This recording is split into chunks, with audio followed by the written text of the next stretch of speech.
Hi folks, it's Mr. DeFali again. Welcome back for another session of You Can Do Math.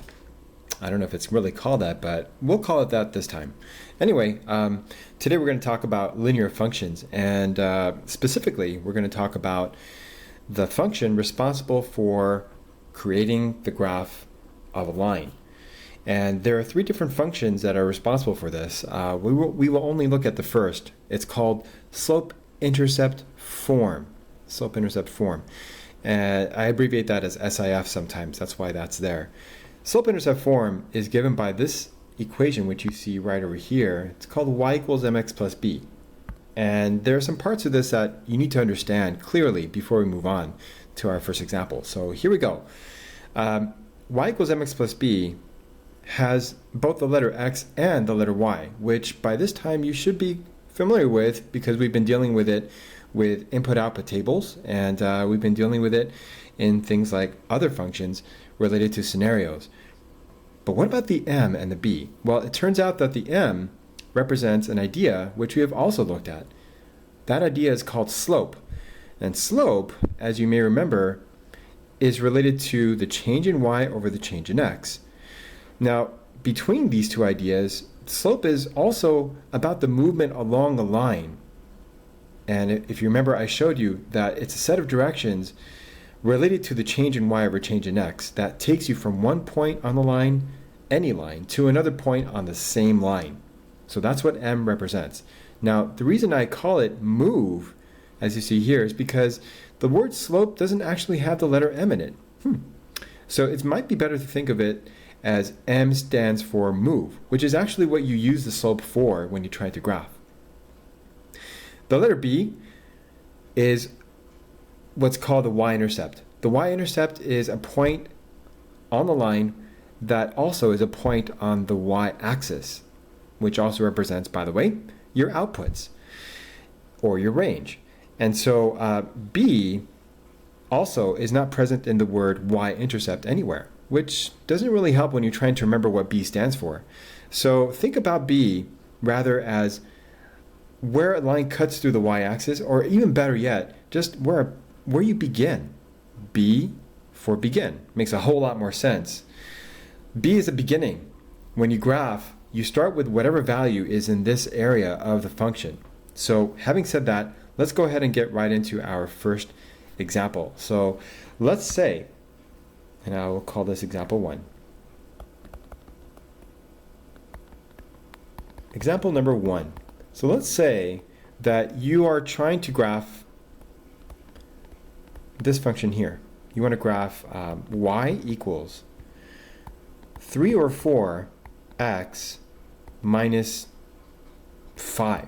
Well, if you want to graph this, there's a place to begin. And actually, it's funny I said that because the place to begin is by identifying where you begin. So let's go ahead and remember what the letters m and b stands for. And we come over here to this function and we can see, oh, well, my beginning number is not just 5, it's negative 5, because that minus makes the 5 negative. So this is where I begin. Now, because it's the y-intercept, what that means is that we can represent this as an ordered pair. And the ordered pair for this would be 0, negative 5. That 0 has to do with the fact that you're not moving to the right or left. When you start at the origin, which is the center of a graph, you just go straight down to negative 5, and you put a point right there. I'll show you that in a moment, but first, or rather second, let's come over here to this, this second part. The slope, which is 3 over 4, represents, if you remember, the change in y over the change in x. The change in y being the 3 and the change in x being the 4. Now, if we analyze this a bit more, what this really means is that the 3 is telling you, hey, I need to move up. And the 4 means I need to move to the right. Okay, now if we put all this together, we can actually draw the graph of this line. So here we go. If this is the graph, I'm going to redo this part. There we go. So if this represents our graph, And this over here represents our y, and this over here represents our x. Then we begin at -5, which means I need to go down 5 units down from the origin. And remember, the origin is right here at the very center. It's the heart of your coordinate plane. And origin itself means a place of beginning. So we begin there and we just slide down 5 spots and we put our first point right there. So 1, 2, 3, 4, 5. Here's my first point. Okay, this is 0, -5, which is our y-intercept. So the line will pass through that point, but it takes 2 points at the very least for a line to take place. So we have to go to our slope and get directions to our second point. So if you look closely, this slope is telling us from your first point, which is where we began at 0, -5, from there, you can see it on the graph, we're going to move up 3 times. So from here, we're going to go up 3. Let's go ahead and trace our steps right now. So up 3 from here. 1, 2, 3. This is 3 going up, and it's a positive direction. From there, we don't put a point yet because we have to do the second part, which is move 4 steps to the right. So it's 1, 2, 3, and 4. Once I've done that, I can go ahead and place my point right there. This, again, was 4 steps moving to the right. Now, I said it takes, at the minimum, 2 points, and now we have our 2 points. So I can freely make my line, and I'll try to pass through all these points here if I can. And there you go. So my line is a pictorial representation of my function. It's like you have a name, and your name can be associated with how you look, your face. Well, every function is a name for a picture, which is the line. And so to finish this up, we can go ahead and just write the name of this function directly on top of the line. And it would be y is equal to 3/4 x minus 5. It's like when you write your name at the top of your paper before turning in an assignment. This is the same thing. Here's your blue line. That red function right there is the name of that line. And the two things go together. Okay, so that was our first example. Our second example will be something very similar, but I'm going to change the function just a little bit. So here's example number 2. So in example 2, once again, we're going to graph a function. But this time, I'm going to start with f of x, and I'm going to make this equal to -2x plus 4.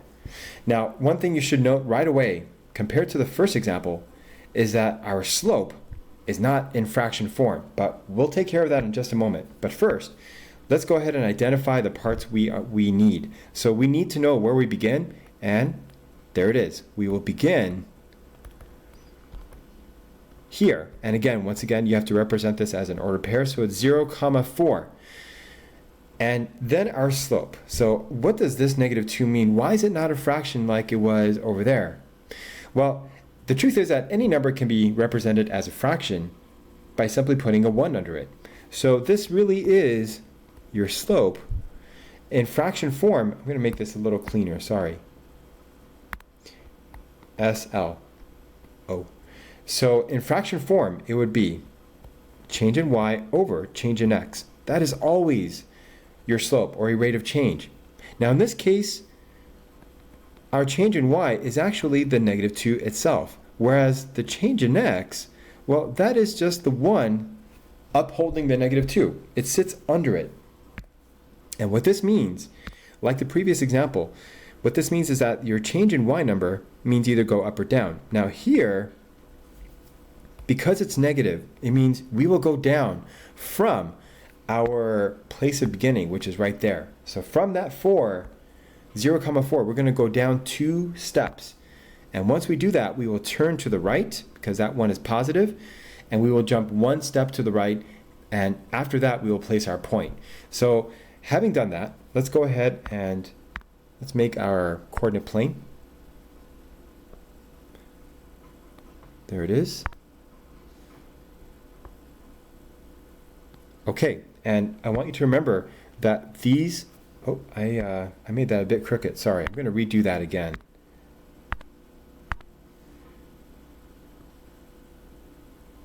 That's better. Okay, so I want you to remember that this represents your X, your inputs, your domain, your independence, if you will. And this normally represents Y, but because we're calling the function by f of x, we can put f of x. Now, one thing I want you to note real quick on the side here is that y and f of x are identical. They mean the same thing. Though they look different, they mean the same thing, okay? So just be aware of that. This is still your output. This is still your range. This is still your independence. Okay, so anyway, let's go ahead and plot our points and see what this looks like. So I'm going to start where it says, which is 0, 4. So from the origin, again, that's your place of beginning. From there, you go up 4 times. So 1, 2, 3, 4. And here's my first point. This is 0, 4. 0, 4. Now, you have to stay there because you're going to do your next steps based on your slope. So you have to stay there.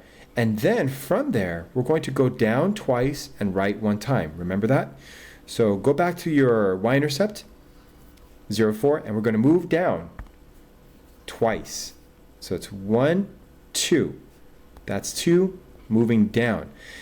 But we don't put a point there until we do the second part of the slope, which is move 1 step to the right. So 1 step to the right, and now we put our point here. And if you want, you can put the location of it. So in this case, it would be 1, 2. And we have everything we need to go ahead and make our line. Now, there you go. Actually, I'm going to redo that so it's more accurate. That's much better. That is what our line looks like, and I like to finish it off by putting the name of our line, which is just the name of the function. So the name of this line is f of x is equal to negative 2x plus 4. Okay, it sits right on the line itself. And you have 2 examples now of how to graph a line by just looking at the function itself when it's in slope-intercept form, also known as y equals mx plus b. Okay, quick recap. The things that you want to really focus on are identifying what the y-intercept is and writing it in ordered pair form, and then writing the slope as a fraction, because that 2 steps, the numerator and denominator, those 2 combined will help you to relocate from your y-intercept, your beginning point, to your second point along the same line, and then make it possible for you to actually draw the line going in the right direction. Okay, so I hope this helped. I'm going to post a video soon after this on how to create a function based on a data table. So please watch that as well. It'll go well with this one. I hope you understood my video. Please leave a comment, and I hope to see you next time. Take care. Bye.